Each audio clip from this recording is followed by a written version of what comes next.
Alors je vais vous parler de mon roman, L'effritement, aux éditions du Bonheur, EDBH.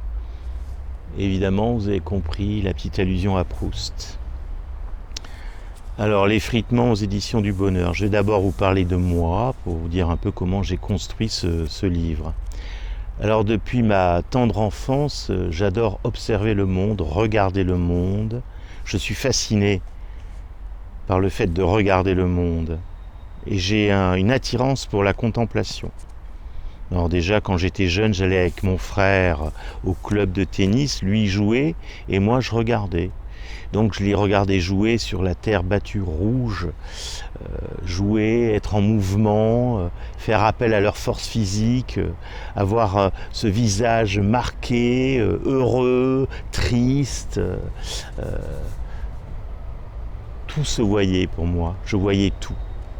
Et j'adorais contempler, admirer les choses. Toujours en regard vers la beauté, la fascination plastique, les choses, voilà. Donc, j'adorais aussi, par exemple, quand j'étais encore plus jeune, m'asseoir au coin de la cheminée et je pouvais regarder pendant des dizaines de minutes les flammes. Voilà. Une fascination pour la contemplation. Alors tout ça pour vous dire que L'effritement aux éditions EDBH, aux éditions de Bonheur, la matière première, la matière de l'écriture, c'est la contemplation, la fascination pour le regard sur le monde. Alors, le personnage ne fait que marcher. Il marche, oui, il marche du matin au soir. Et le lendemain, il recommence. Il marche. Et ça commence, la narration de ce roman commence au tout début du premier confinement et se termine au tout début de la guerre de Vladimir Poutine. Donc vous voyez, c'est une parenthèse dans l'histoire, dans notre vie actuelle, dans cette période. C'est presque une saga factuelle d'une histoire très singulière. Le confinement, la guerre en Europe, voilà. Et donc le personnage marche et il observe, il regarde ce qui se passe, il subit des choses, il a peur, la peur le pénètre, l'empêche de penser, d'être libre dans sa tête, la peur de la guerre. Et de temps en temps, il la sent au-dessus de lui, il la sent se poser, la pénétrer. Mais ça peut être, voilà, il y a beaucoup de choses. Il y a des rencontres dans des brasseries avec des gens. Il y a le fait de marcher. Il marchait sur des boulevards, dans des rues étroites et désertes, des boulevards avec voilà. Il marche et il regarde sous la pluie, sous le soleil, le matin, le soir, voilà. Et il subit aussi cette nouvelle vie qu'on a dû vivre pendant la période du Covid.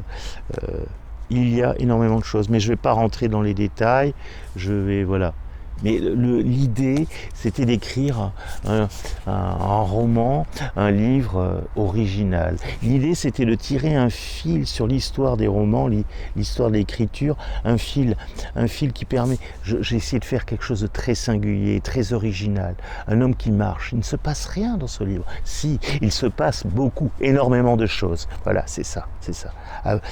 Écrire un livre original, un météorite à part... un mouton noir peut-être, oui, peut-être. Un mouton blanc aussi peut-être, oui, voilà. Donc, si vous cherchez à lire quelque chose d'à part, d'original, et je crois que j'ai réussi, parce que la tentative de l'écrivain, c'est de tendre vers cette chose unique, et bien voilà. De par ma vie personnelle déjà très particulière, et de par mon regard, ce regard contemplatif, je suis le roi de la contemplation, je peux voir, je vois tout, je ressens tout, voilà. Donc j'ai fait naître ce livre, L'effritement aux éditions de EDBH, de Pierre-Louis Houston, bien entendu, voilà. Vous cherchez à lire quelque chose d'à part, j'ai le livre qu'il vous faut, voilà. Merci et bonne lecture.